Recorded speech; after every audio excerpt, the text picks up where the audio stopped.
संगठन की ताकत, शिवराज सिंह चौहान सरकार की योजनाएं और प्रधानमंत्री नरेंद्र मोदी का चेहरा और मोदी की गारंटी, जिसकी वजह से माना यह जा रहा है कि बीजेपी मध्य प्रदेश में ये बड़ी और ऐतिहासिक जीत हासिल करती हुई नजर आ रही है। इस जीत के मायने क्या होंगे राकेश जी?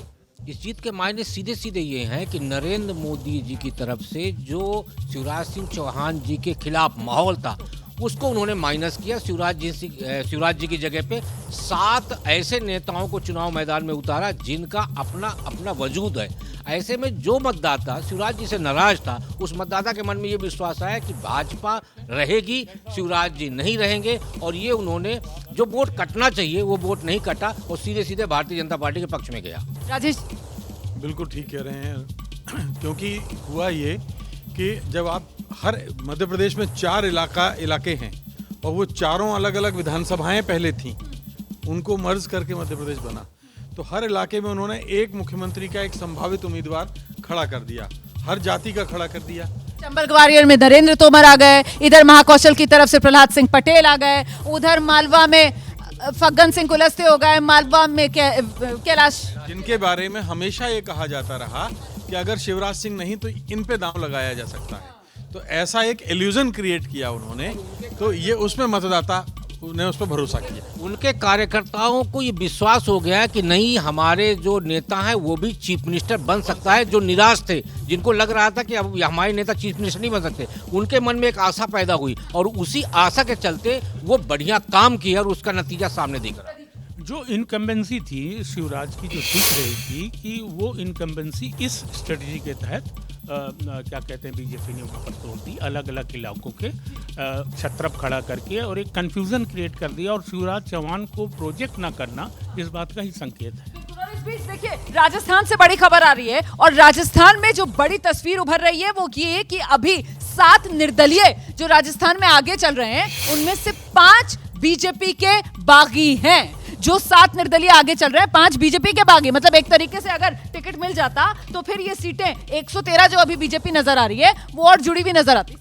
कोई बात नहीं, अब भी वो वापस बीजेपी में ही आएंगे, तो उनका नंबर जो है थोड़े दिनों में बढ़ जाएगा। भारतीय जनता पार्टी का ये जो 5 बागी है उसमें से ज़्यादातर लोग बीजेपी का टिकट से लड़े हैं और बीजेपी के एमएलए रहे हैं। तो जब चाहे यूनुस खान हो, चाहे चंद्रभान हो, तो वो लोग वापस बीजेपी में आ जाएंगे। जब नंबर बढ़ेगा टोटल, तो इसे आप बीजेपी में ही मानकर चलिए। दिबांग, देखिए, और दूसरा क्या है कि उनके लिए अच्छा होता अगर बहुत करीबी मुकाबला होता तो उनकी पूछ बढ़ती।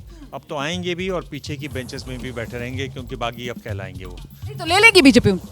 हाँ, बिल्कुल बिल्कुल ले लेगी, लेने में कोई संकोच नहीं करेगी। देखिए, अब इसके बाद जो है आगे की चीज़ देखी जाती है ना, राज्यसभा चुनाव होंगे जब द्विवार्षिक, तब इनकी ज़रूरत पड़ेगी, तब इनकी पूछ ज़्यादा होगी।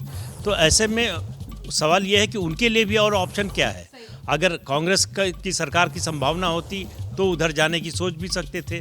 अब तो बीजेपी मतलब सत्तारूढ़ दल के साथ होना ये भी एक बड़ा एडवांटेज है, और अपनी पार्टी है, पुरानी पार्टी है, उससे विधायक रह चुके हैं और उसी पार्टी में आगे बढ़े हैं, यहाँ तक आए हैं, तो उनको न जाने में दिक्कत होगी न उनको लेने में दिक्कत। लीजिए, राजस्थान से एक बड़ी खबर आ गई है। राजस्थान विद्याधर नगर बीजेपी की दिया कुमारी जीत गई हैं, इस वक्त की बड़ी खबर। और जीती भी कैसे, धमाकेदार अंदाज में है कि 50,000 वोटों से विद्याधर नगर से दिया कुमारी जीती। विद्याधर नगर बीजेपी की सीट रही है, बीजेपी का गढ़ रहा है, नरपत सिंह राज भी यहाँ से जीतते रहे, बीजेपी ने उनका टिकट काटा। विद्याधर नगर से राजसमंद की एमपी दिया कुमारी को चुनाव मैदान में उतारा और दिया कुमारी की बड़ी जीत, 50,000 वोटों से दिया कुमारी जीती। देखिए, दिया कुमारी और राज्यवर्धन राठौर ये 2 लोग हैं जिनको लीडरशिप रोल के लिए वसुंधरा राजे सिंधिया ने एक समय आगे बढ़ाया था। दिया कुमारी पर हाईकमान की नज़र इसलिए भी है कि पिछले 5 साल में पार्टी के संगठन में बहुत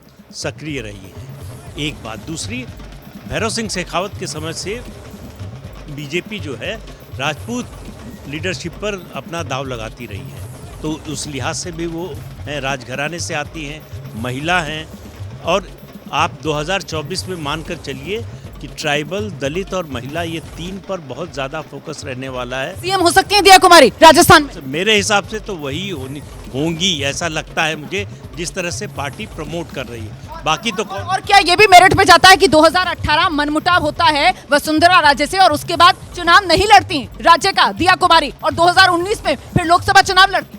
चुनाव लड़ती हैं क्योंकि पार्टी उन्हें टिकट देती है। आप समझिए, उनको पार्टी प्रमोट करना चाहती है, इसलिए जो है 2000, वरना वसुंधरा राजे सिंधिया के साथ मनमुटाव के बाद हो सकता है चुनाव से बाहर ही हो जाती है, किनारे लग जाती है। ऐसा हुआ नहीं, पार्टी लगातार उनको बढ़ाती रही और संगठन के कार्यक्रमों में लगातार जोड़ती रही। तो इससे उनका जो कद है वो भी बढ़ा है और जो सीट दी है, मतलब संकेत ये मिल रहा है बिल्कुल नरपत सिंह राजवी की सीट। मुझे छोटा सा ब्रेक लेना है। बोल देता हूँ, जयपुर की रैली में विद्याधर नगर के बाद तो छोड़ दीजिए, जब उनको दिया कुमारी को प्राइम मिनिस्टर साथ लेकर गए और वसुंधरा जी को छोड़ गए। मंच पर दिया कुमारी नजर आई थी, वसुंधरा राजे वहां नहीं। अब बाकी तो क्या होगा, लेकिन ये मैसेज उस समय हो गया था चुनाव से पहले कि दिया कुमारी मंच पर थी, वसुंधरा जी को एयरपोर्ट पर फूल लेने के बाद छोड़ दिया गया। हालांकि चुनाव आगे बढ़ते बढ़ते 12 का वो मंच भी मुझे याद आता है जहां पर एक बड़ी सी फूलों की माला थी और वसुंधरा राजे और प्रधानमंत्री नरेंद्र मोदी का चेहरा एक साथ एक तस्वीर में नजर आता है। वैसे दिया कुमारी को लेकर एक और बात आपको बता दूं कि बीजेपी का हिंदुत्व, लेकिन दिया कुमारी वो सॉफ्ट हिंदुत्व वाला चेहरा है जो बीजेपी को और सूट करता हुआ यहाँ पर नजर आता है। तो क्या ये भी एडवांटेज दिया कुमारी मुख्यमंत्री के तौर पर रेस में राजस्थान में जाएगा उनके पक्ष में, इस पर भी बात करेंगे।